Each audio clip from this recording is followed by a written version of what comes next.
नमस्कार, सुप्रभात। आप देख रहे हैं खबर एचपी और समय हो चला है हिमाचल की 25 बड़ी खबरों को जानने का। तो आइए एक नजर डालते हैं 25 बड़ी खबरों पर फटाफट अंदाज में। इससे पहले यदि आप वीडियो को लाइक नहीं किए तो लाइक कर दीजिए और चैनल को सब्सक्राइब कर लीजिए। जिला कांगड़ा की पंचायतों में डिजिटल लाइब्रेरी, 54 जिला परिषद वार्डों में अत्याधुनिक पुस्तकालय बनाने की मुहिम शुरू। जी हां, पहाड़ी राज्य हिमाचल प्रदेश के सबसे बड़े जिला कांगड़ा में युवाओं को उनकी संबंधित पंचायतों के आसपास ही किताबें पढ़ने सहित प्रतियोगी परीक्षाओं की तैयारी करने के लिए अत्याधुनिक पुस्तकालय बनाने की पहल शुरू की गई है। इस कड़ी में जिला कांगड़ा में सबसे पहले 54 जिला परिषद वार्ड में वाईफाई से लैस अत्याधुनिक लाइब्रेरी तैयार की जा रही है, जिसमें युवाओं लोगों को निःशुल्क किताबें पढ़ने का मौका मिलेगा। इसमें जिला ने बड़ी उपलब्धि हासिल करते हुए विभिन्न पंचायतों में 22 पुस्तकालय पूरी तरह से तैयार कर उन्हें सुचारू रूप से संचालन भी शुरू कर दिया है। मंडी में 29 जनवरी तक बिल न भरने पर कटेगी बिजली, बकायेदारों को मिला लास्ट नोटिस, कनेक्शन बहाली पर एक्स्ट्रा चार्ज। जब मंडी विद्युत उपमंडल ने 983 बकायेदार उपभोक्ताओं को अंतिम नोटिस जारी किया। 29 जनवरी तक बिल भुगतान न करने पर बिना सूचना बिजली कनेक्शन काट दिए जाएंगे। कनेक्शन बहाल कराने के लिए मूल बिल के साथ 250 रुपये अतिरिक्त शुल्क लगेगा। विभाग ने सुचारू रूप से आपूर्ति के लिए नागरिकों से समय पर बिल चुकाने की अपील की है, ताकि असुविधा से बचा जा सके। नई दिल्ली में खट्टर से मिले सीएम सुक्खू, पीएम ई बस योजना में पहाड़ी क्षेत्रों को विशेष छूट की मांग। जी हां, मुख्यमंत्री सुखविंदर सुक्खू ने शुक्रवार को नई दिल्ली में केंद्रीय आवास एवं शहरी कार्य मंत्री मनोहर लाल खट्टर से शिष्टाचार भेंट की। मुख्यमंत्री ने केंद्रीय मंत्री को अवगत करवाया कि पीएम ई बस सेवा योजना के तहत पहाड़ी राज्यों को किसी प्रकार की छूट नहीं दी गई है।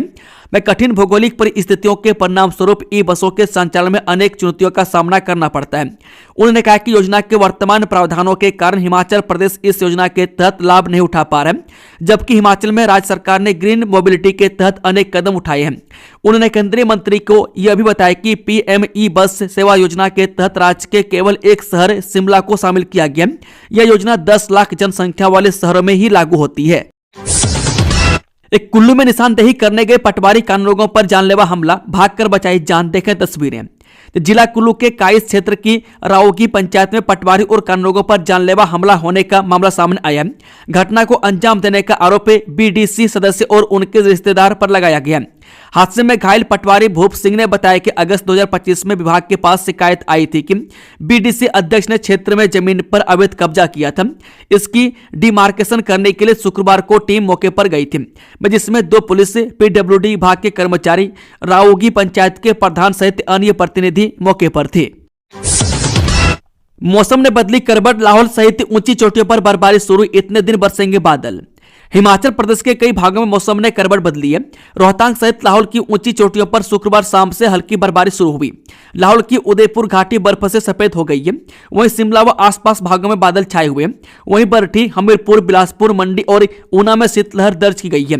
मौसम विभाग के पूर्वानुमान के अनुसार राज्य में आने वाले दिनों में अच्छी बारिश बर्फबारी होने की उम्मीद है। आईएसबीटी चमियाना टेम्पो ट्रेवलर का किराया घटाया, अब 57 रुपये ही लगेंगे। जो सुपर स्पेशलिटी अस्पताल चमियाना के लिए शुरू की गई परिवहन निगम की टेम्पो ट्रेवलर सेवा का किराया 120 रुपये तय करने का विरोध शुरू हो गया। इसके बाद देर शाम गुरुवार को एचआरटीसी ने यह किराया घटाकर एक तरफ का प्रति व्यक्ति 57 रुपये तय कर दिया है। लोगों का कहना है कि टेम्पो ट्रेवलर में एक मरीज और उसके साथ अगर एक तीमारदार है तो एक तरफ का किराया ही 240 रुपये लग रहा था। अब किराया कम होने से लोगों ने राहत की सांस ली है। लोगों ने मांग की है कि साधारण बस मुहैया करवाई जाए। निगम को अगर टेम्पो ट्रेवलर महंगा पड़ रहा है तो इस रूट पर छोटी इलेक्ट्रिक बसें भी चलाई जा सकती हैं।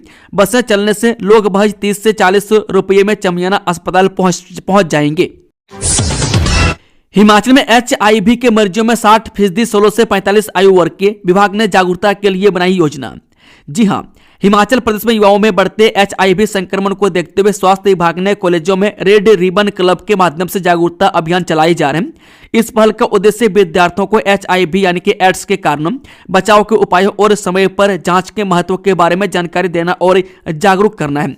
जिला कांगड़ा में विभिन्न कॉलेजों में 29 रेड रिबन क्लबों की ओर से लोगों को जागरूक किया जा रहा है। विभाग के अनुसार प्रदेश में एचआईवी के कुल मामलों में 16 से 45 वर्ष आयु वर्ग की हिस्सेदारी 60% से अधिक है। मैं जो चिंता का विषय, इसी को ध्यान में रखते हुए कॉलेज स्तर पर सेमिनार, कार्यशालाएं, जागरूकता रैलियां और संवाद कार्यक्रम आयोजित किए जा रहे हैं। रेड रिबन क्लब के स्वयंसेवक युवाओं को सुरक्षित व्यवहार अपनाने, भ्रामक धारणाओं से दूर रहने और एचआईवी संक्रमित व्यक्तियों के प्रति संवेदनशील दृष्टिकोण रखने के लिए प्रेरित कर रहे हैं। में सही जानकारी और जागरूकता से संक्रमण की दर को प्रभावी रूप से कम किया जा सकता है। मार्च अप्रैल में होंगी यूजी परीक्षाएं, जाने फॉर्म भरने की अंतिम तिथि।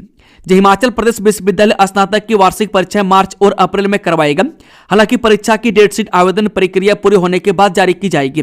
परीक्षा शाखा ने स्पष्ट किया है कि बिना आवेदन प्रक्रिया पूर्ण हुए परीक्षा शेड्यूल तैयार नहीं किया जाएगा। वह बीए, बीएससी, बीकॉम और शास्त्री प्रथम, द्वितीय और तृतीय वर्ष के परीक्षा फॉर्म भरने की अंतिम तिथि 17 जनवरी है। इसके बाद आवेदन स्वीकार नहीं होंगे। विश्वविद्यालय ने पहले यह तिथि 20 दिसंबर निर्धारित की थी। इस दौरान कॉलेजों से तकनीकी समस्याओं की शिकायत आने के बाद तिथि को आगे बढ़ाना पड़ा।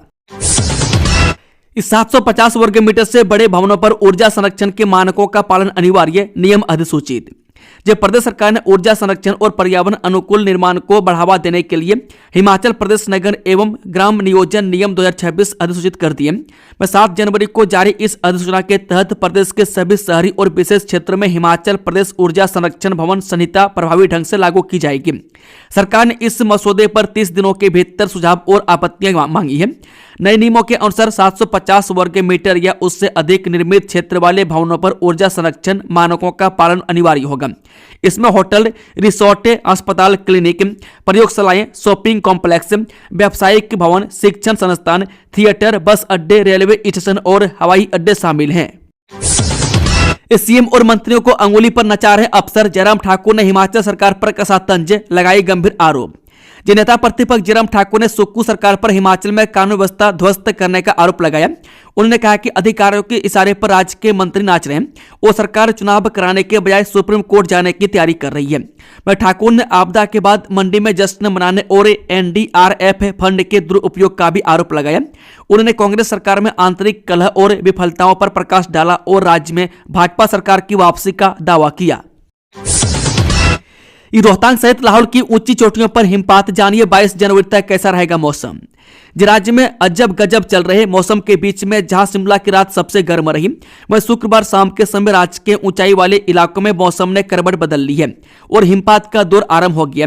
मौसम विभाग के अनुसार राज्य के मध्य व पहाड़ी इलाकों में 22 जनवरी तक बारिश व बर्फबारी के आसार बने हुए हैं, जिससे सूखे चल रहे इलाकों में बर्फबारी व बारिश की आस से बंधी हुई है। शुक्रवार शाम को रोहतांग सहित लाहौल स्पीति की ऊंची चोटियों पर हिमपात होना आरंभ हो गया और उदयपुर घाटी भी बर्फ से सफेद हो गई है।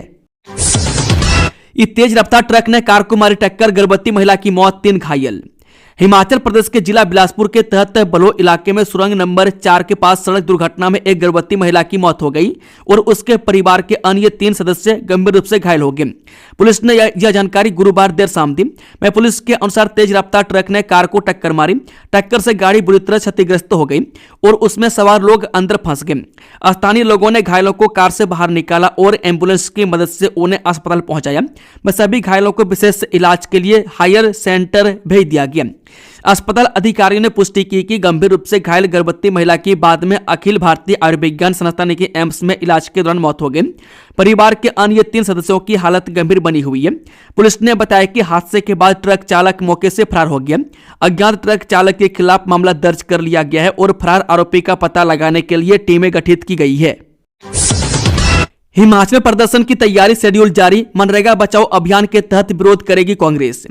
हिमाचल प्रदेश कांग्रेस कमेटी की ओर से मनरेगा बचाओ अभियान के अंतर्गत हर विधानसभा क्षेत्र में प्रदर्शन किए जाएंगे। इन कार्यक्रमों का उद्देश्य भाजपा सरकार द्वारा मनरेगा कानून में की जा रही छेड़छाड़ और मजदूरों के अधिकारों पर हो रहे हमलों और रोजगार छीने जाने के प्रयासों के खिलाफ विरोध दर्ज करना है। हिमाचल प्रदेश कांग्रेस कमेटी की ओर से जारी शेड्यूल के मुताबिक जिला कांगड़ा के तहत बैजनाथ व पालमपुर विधानसभा क्षेत्र में 16 जनवरी, धर्मशाला विधानसभा क्षेत्र में 17 जनवरी, कांगड़ा व नगरोटा में 24 जनवरी, शाहपुर में 19 जनवरी, जवाली व नूरपुर विधानसभा क्षेत्र में 20 जनवरी, फतेहपुर में 21, देहरा में 22, इंदौर में 21 व जसवां परागपुर विधानसभा क्षेत्र में 23 जनवरी को प्रदर्शन किया जाएगा। पक्षियों के लिए जानलेवा बना पतंगबाजी का सीजन, चाइनीज डोर में फंसकर दम तोड़ रहे परिंदे। जब प्रदेश में मकर संक्रांति से लेकर बसंत पंचमी तक चलने वाला पतंगबाजी का सीजन मुख्य पक्षियों के लिए काल बनता जा रहा है। इस दौरान चाइनीज डोर की चपेट में आकर प्रदेश में हर साल 150 से 500 पक्षी सीधे तौर पर मौत का शिकार हो रहे हैं, जबकि 500 से अधिक पक्षी गंभीर रूप से घायल हो जाते हैं। में घायल पक्षियों में से करीब 60% ऐसे होते हैं जिनके पंख कट जाने के कारण वे जीवन भर दोबारा उड़ नहीं पाते। वन्यजीव संगठनों के आंकड़ों के अनुसार यह समस्या केवल हिमाचल तक सीमित नहीं है। भारत भर में हर साल पतंगबाजी के सीजन में हजारों पक्षी मारे जाते हैं और 15,000 से अधिक पक्षी गंभीर रूप से घायल होते हैं। इन आंकड़ों में हिमाचल प्रदेश के मामले भी शामिल हैं। हिमाचल के 25 दवा उद्योगों में उत्पादन ठप, मानक पूरे न करने वाले कारखानों पर कसा जा रहा है शिकंजा। जो संशोधित शेड्यूल एम को लेकर केंद्र सरकार के सख्त रुख का असर अब साफ दिखाई देने लगा। प्रदेश में संशोधित शेड्यूल एम की जद में आई 25 फार्मास्यूटिकल इकाइयों में उत्पादन ठप हो चुके हैं, जबकि 80 से अधिक इकाइयों को कारण बताओ नोटिस जारी किए गए। राज्य में अब तक 90 दवा निर्माण इकाइयों का निरीक्षण किया जा चुका है, जिनमें से सिर्फ 10 इकाइयां ही संशोधित शेड्यूल एम के सभी मानकों पर पूरी तरह खरी उतरी है। औषधि नियंत्रण विभाग ने नवंबर 2025 से उन करीब 370 इकाइयों का सघन निरीक्षण अभियान शुरू किया था, जिन्होंने निर्धारित समय सीमा के भीतर अपने संयंत्रों के अपग्रेडेशन के लिए आवेदन नहीं किया था। बताया जा रहा है कि अब तक बंद की गई 25 इकाइयों में से 5 ने स्वेच्छा से अपने निर्माण लाइसेंस से सरेंडर कर दिए, जबकि 3 इकाइयों ने संभावित कड़ी कार्रवाई के डर से स्वयं ही उत्पादन रोक दिया। इस सेब पर 100% आयात शुल्क लगाए। सीएम ने केंद्रीय वित्त मंत्री को प्रदेश के बागवानों की चिंताओं से करवाया अवगत। सीएम सुक्कू ने केंद्र सरकार से ऑफ सीजन में विदेशी सेबों की डंपिंग रोकने के लिए आयात शुल्क को बढ़ाकर 100% करने तथा सेब आयात पर मात्रात्मक प्रतिबंध लगाने का भी आग्रह किया। मुख्यमंत्री सुखविंदर सुक्कू ने गुरुवार को नई दिल्ली में केंद्रीय वित्त मंत्री निर्मला सीतारमण के समक्ष प्रदेश के सेब उत्पादकों के हितों की पुरजोर वकालत की। उन्होंने बागवानों की समस्याओं को लेकर केंद्र सरकार से तुरंत हस्तक्षेप की मांग की। उन्होंने विदेशी सेबों के बढ़ते आयात से राज्य के सेब उत्पादकों को हो रही भारी क्षति से केंद्रीय वित्त मंत्री को अवगत करवाया। मुख्यमंत्री ने लगभग 2.5 लाख सेब उत्पादकों के हितों को सर्वोपरि रखते हुए सेब को विशेष श्रेणी में शामिल करने की मांग की, ताकि प्रदेश के किसानों को अंतर्राष्ट्रीय प्रतिस्पर्धा से संरक्षण मिल सके। उन्होंने हिमाचल में सेब उत्पादन के जुलाई से नवंबर तक की अवधि के दौरान सेब आयात पर पूर्ण प्रतिबंध लगाने का आग्रह किया। ट्रैफिक नियम न मानने वाले पर्यटकों पर पुलिस का डंडा। जी हां, बाहर राज्यों से हिमाचल घूमने आए पंजाब, हरियाणा, यूपी और राजस्थान के पर्यटकों को पुलिस ने नियमों की अवहेलना पर ट्रैफिक रूल से पढ़ाए। इन वाहन चालकों के वाहन पर लगे हूटर, फ्लैग रोड और काले शीशे मौके पर ही उतारवाए गए और 29,000 का चालान हाथों में थमाया गया। चंडीगढ़ मनाली एनएच पर पुलिस ने जगह जगह नाके लगाए गए। मंडी में प्रवेश करते ही सुंदरनगर से लेकर अंतिम थाने की सीमा औट तक के पुलिस का पहरा है। औट थाना द्वारा थाना प्रभारी इंस्पेक्टर गगन के नेतृत्व में यह कार्रवाई अमल में लाई गई है। पुलिस ने कई वाहनों से मौके पर ही ब्लैक के फील्ड में उतरवाकर चालान किए। वहीं पर्यटक वाहनों में लगे प्रेशर हॉर्न हटवाए गए और जुर्माना लगाया गया। एक्सपोजर विजिट पर जाएंगे विशेष बच्चे। शिक्षा मंत्री ठाकुर आज शिमला से हरी झंडी दिखाकर करेंगे रवाना। जिला सरकार द्वारा सरकारी स्कूल के विशेष बच्चों को एक्सपोजर विजिट पर भेजा जाएगा। इस यात्रा के अंतर्गत बच्चों को चंडीगढ़, अमृतसर और अटारी बॉर्डर जैसे ऐतिहासिक, सांस्कृतिक एवं शैक्षणिक महत्व के स्थलों का भ्रमण कराया जाएगा। शिक्षा मंत्री ठाकुर 16 जनवरी को शिमला से इस दल को हरी झंडी दिखाकर रवाना करेंगे। इस दल में कुल 156 सदस्य शामिल हैं, जिनमें 96 विशेष आवश्यकता वाले बच्चे, स्पेशल एजुकेटर से समावेशी शिक्षा के अधिकारी तथा अन्य शामिल हैं। यह एक्सपोजर विजिट 15 से 18 जनवरी तक आयोजित की जा रही है। प्रदेश के विभिन्न जिलों के सरकारी स्कूलों से विशेष बच्चे गुरुवार को शिमला पहुंचे। शिमला में बच्चे के ठहरने की व्यवस्था आर्किड होटल में की गई। यहां बच्चों ने सांस्कृतिक गतिविधियों में भाग लिया और रंगारंग कार्यक्रम प्रस्तुत किए गए, जिससे उनका उत्साह और आत्मविश्वास देखने को लायक रहा। विशेष आवश्यकता वाले बच्चे 16 जनवरी को हिमाचल प्रदेश की विधानसभा सचिवालय का दौरा किया। पीडब्ल्यूडी मिनिस्टर के डाउट्स क्लियर करे सीएम। विक्रमादित्य के बयान पर शिक्षा मंत्री ने दिया ये रिएक्शन। हिमाचल प्रदेश में इन दिनों आईएएस से आईपीएस अधिकारियों पर कैबिनेट मंत्री विक्रमादित्य सिंह के बयान पर सियासी हंगामा मचा हुआ है। जहां एक और विपक्षी नेता विक्रमादित्य पर निशाना साध रहे हैं, वहीं सुखविंदर सिंह सरकार के मंत्रियों ने भी लोक निर्माण विभाग मंत्री के खिलाफ मोर्चा खोल दिया। मंत्री जगत सिंह नेगी, अनिरुद्ध सिंह और राजेश धर्मानी लोक निर्माण विभाग के मंत्री के बयान से पल्ला झाड़ चुके हैं। वहीं अब शिक्षा मंत्री रोहित ठाकुर अफसरों की पैरवी करते नजर आए, लेकिन साथ में उन्होंने सीएम सुखविंदर सिंह सुक्कू से पीडब्ल्यूडी मिनिस्टर के डाउट्स को क्लियर करने की भी अपील की। लैब असिस्टेंट परीक्षा में धोखाधड़ी के आरोपी को जमानत से इनकार, हाईकोर्ट ने दिया ये तर्क। हिमाचल प्रदेश हाईकोर्ट ने लैब असिस्टेंट परीक्षा में धोखाधड़ी करने के आरोपी को जमानत प्रदान करने से इनकार कर दिया। हाईकोर्ट ने आरोपी को अग्रिम जमानत पर रिहा करने से इनकार करते हुए कहा कि इससे निष्पक्ष जांच में बाधा आ सकती है। हाईकोर्ट के न्यायाधीश न्यायमूर्ति राकेश कैंथला मामले की सुनवाई की। इस दौरान न्यायमूर्ति राकेश कैंथला ने आरोपी की जमानत याचिका खारिज करते हुए कहा कि इस मामले में जांच जारी है और याचिकाकर्ता को गिरफ्तारी से पहले जमानत पर रिहा करने से निष्पक्ष जांच में बाधा पड़ेगी। ऐसे में याचिकाकर्ता को जमानत पर रिहा नहीं किया जा सकता। आरोपी ने अग्रिम जमानत के लिए हाईकोर्ट के समक्ष याचिका दाखिल की थी। गद्दी समुदाय के पारंपरिक चारागाह अधिकारों में वन विभाग न कर हस्तक्षेप, सीएम सुक्कू ने जारी किए ये आदेश। हिमाचल सरकार ने व्यवस्था परिवर्तन के तहत पशुपालकों को आजीविका के नए अवसर उपलब्ध करवाने के लिए प्रयास कर रही है, जिसमें पारंपरिक समुदाय का समावेशी विकास के लिए सरकार पशुपालकों को ग्रामीण अर्थव्यवस्था का एक महत्वपूर्ण स्तंभ मानते हुए संस्थागत सुधारों की दिशा में कार्य कर रही है। मुख्यमंत्री सुखविंदर सिंह सुक्कू ने कहा, हिमालयी पारिस्थितिकी तंत्र में चरवाहे के लिए रोजगार के तहत राज्य सरकार ने सतत लघु एवं सशक्त हिमालयी घुमंतु गद्दी समुदाय के लिए एक महत्वाकांक्षी परियोजना को मंजूरी दी है। परियोजना के तहत आजीविका सुरक्षा, पारिस्थितिक संरक्षण, पारंपरिक चरवाहा प्रथाओं का आधुनिकीकरण, स्थानीय नस्लों का संरक्षण और मजबूत बाजार संबंधों का निर्माण करके पशुपालकों के लिए अस्थायी आय होगी। HPE ऑफिस प्रणाली में बिलासपुर जिला प्रदेश में अव्वल, लिस्ट में देखें अन्य जिलों का हाल। हिमाचल प्रदेश सरकार की डिजिटल गवर्नेंस की पहल को जमीनी स्तर पर मजबूती देते हुए बिलासपुर जिला ने बड़ी उपलब्धि हासिल की है। HPE ऑफिस प्रणाली के प्रभावी क्रियान्वयन में बिलासपुर ने पूरे प्रदेश में पहला स्थान प्राप्त किया है। यह उपलब्धि न केवल जिला प्रशासन की कार्यकुशलता को दर्शाती है, बल्कि कागज रहित और पारदर्शी शासन व्यवस्था की ओर एक मजबूत कदम भी मानी जा रही है। को लुभारे हिमाचली ऊनी सोने, कारीगरी में दिखी परंपरा और संस्कृति की झलक। हिमाचल प्रदेश अपनी प्राकृतिक सुंदरता के साथ साथ समृद्ध हस्तशिल्प परंपराओं के लिए भी देश विदेश में विशेष पहचान रखता है। यहाँ की ऊनी सोने सिर्फ ठंड से बचाने का साधन नहीं, बल्कि पहाड़ी संस्कृति, परंपरा और कारीगरों की मेहनत की जीवंत मिसाल है। राजधानी शिमला के ऐतिहासिक गेयटी थिएटर के टेवरन हॉल में लगी ऊनी उत्पादों की प्रदर्शनी में कुल्लू, किन्नौर और चंबा की पारंपरिक सोले लोगों को आकर्षित कर रही है। कुल्लू में जल संकट, बारिश नहीं होने से सूखने लगे पानी के प्राकृतिक स्रोत, अब दिन में एक बार मिलेगी सप्लाई।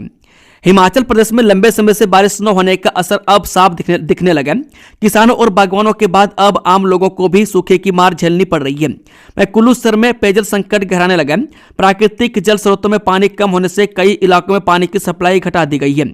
अगर जल्द बारिश नहीं हुई तो आने वाले दिनों में पूरे शहर में पानी की समस्या और गंभीर हो सकती है। बारिश न होने पर बड़ा देव कमरूनाग के भक्तों का बड़ा फैसला, गुड़ को गद्दी से हटाया। हिमाचल प्रदेश में सूखे का दौर लगातार जारी है। खेतों में बोई गई फसलों खराब हो चुकी है, जबकि कुछ इलाकों में बारिश न होने और सूखे के कारण गेहूं की बुआई ही नहीं हो पाई है। बारिश न होने से परेशान मंडी की कामरू घाटी के लोग बड़ा देवता कमरूनाग के दर पर फरियाद लेकर पहुंचे थे, लेकिन इसके बाद भी बारिश नहीं हुई। जिला मंडी के आराध्य देवता बड़ा देव कमरूनाग, जिन्हें वर्षा के देवता के रूप में विशेष आस्था और श्रद्धा के साथ पूजा जाता है, लंबे समय से क्षेत्र बारिश न होने के चलते किसानों और बागवानों की बढ़ती परेशानी के बीच देव परंपराओं के अनुसार बड़ा देव कमरूनाग को अब पुजारी के हवाले कर दिया गया। बारिश न होने पर देवता के वर्तमान गुरु देवी सिंह को गद्दी से हटा दिया गया है। हिमाचल की बेटी ने राष्ट्रीय स्तर पर किया नाम रोशन, 26 जनवरी को राष्ट्रपति करेंगे सम्मानित। जय कांगड़ा जिला एक बार फिर गौरवान्वित हुआ है। कांगड़ा की नीतिका ने अपने समर्पण, निस्वार्थ सेवा और अनुकरणीय कार्यों के सिर्फ अपने क्षेत्र बल्कि पूरे जिले और प्रदेश का नाम राष्ट्रीय स्तर पर रोशन किया है। नीतिका कांगड़ा जिले के उपमंडल देहरा की रहने वाली है। नीतिका पिछले 3 सालों से आपदा मित्र के रूप में कांगड़ा जिले में पूरी निष्ठा, निष्पक्षता और सेवा भाव के साथ सेवाएं प्रदान कर रही है। सीएम सुक्कू बोले, मंत्रियों और अधिकारियों के बीच नहीं है कोई टकराव, बेवजह दिया जा रहा है तूल। जी हां, मुख्यमंत्री सुखविंदर सुक्कू ने कहा कि प्रदेश में मंत्रियों और अधिकारियों के बीच किसी तरह का कोई विवाद नहीं है। इस पूरे मुद्दे को बेवजह बढ़ा चढ़ाकर पेश किया जा रहा है। दिल्ली में मीडिया से बातचीत के दौरान मुख्यमंत्री ने कहा कि प्रशासनिक कामकाज के दौरान कई बार मतभेद या विचारों में अंतर सामने आता है, लेकिन इसे विवाद का रूप देना सही नहीं है।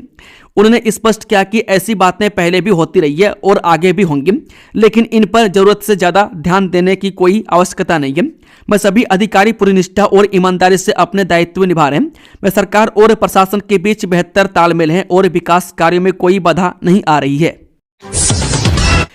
दिल्ली में खरगे से मिले सुक्खू कैबिनेट विस्तार पर हुआ मंथन, संगठन की गतिविधियों से करवाया अवगत। जय मुख्यमंत्री सुखविंदर सुक्खू ने शुक्रवार को दिल्ली में कांग्रेस के राष्ट्रीय अध्यक्ष मल्लिकार्जुन खड़गे से मुलाकात की। इस दौरान कैबिनेट विस्तार, संगठनात्मक नियुक्तियां और निगम बोर्डों में ताजपोशी को लेकर विस्तृत चर्चा हुई। वहीं दोनों नेताओं के बीच सरकार और संगठन के बीच बेहतर तालमेल, आगामी रणनीति और लंबित नियुक्तियों पर विस्तार से चर्चा हुई। वर्ष 2025 में हुए 1920 सड़क हादसे, 789 लोग की गई जान, 3030 हुए घायल। अतिरिक्त मुख्यमंत्री सचिव हिमाचल प्रदेश की अध्यक्षता में शुक्रवार को जिला उपायुक्तों, पुलिस अधीक्षकों व हितधारक विभागों के साथ सड़क सुरक्षा पर बैठक का आयोजन किया गया। बैठक में प्रदेश में वर्तमान सड़क सुरक्षा स्थिति व सड़क दुर्घटनाओं को रोकने के लिए विभिन्न पहलुओं पर विस्तृत चर्चा की गई।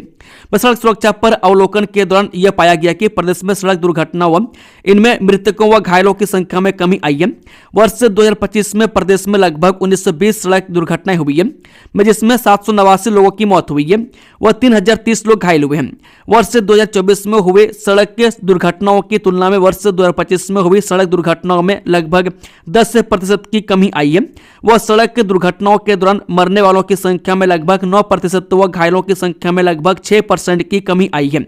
बैठक के दौरान जिला उपायुक्तों व पुलिस अधीक्षकों को हर जिले में वर्ष किस महीने में अधिक सड़क हादसे हो रहे हैं की जानकारी दी गई। वो निर्देश दिए गए कि इन महीनों में होने वाले हादसों के कारणों की समीक्षा करें व इन हादसों को कम करने के लिए उचित कदम उठाएं। अग्निकांड से निपटने की जिम्मेदारी नाहन और सोलन पर, रेणुका बीच में नहीं है फायर स्टेशन। रेणुका जिम में लाखों लोगों की आग जैसी घटनाओं से बचाने की जिम्मेदारी नाहन और सोलन पर है। मैं यहाँ न तो कोई फायर स्टेशन है और न ही चौकी। यहाँ यदि आग लगने की घटना हो भी जाए तो जब तक नाहन या सोलन से दमकल दस्ते पहुंचते हैं, मैं तब तक सब सुहा हो जाता है। विधानसभा क्षेत्र रेणुका जिम में ददाहू, हरिपुर धार, नोहराधार सहित अन्य क्षेत्र आते हैं। मैं नाहन से नोहराधार क्षेत्र की दूरी 100 किलोमीटर के करीब है।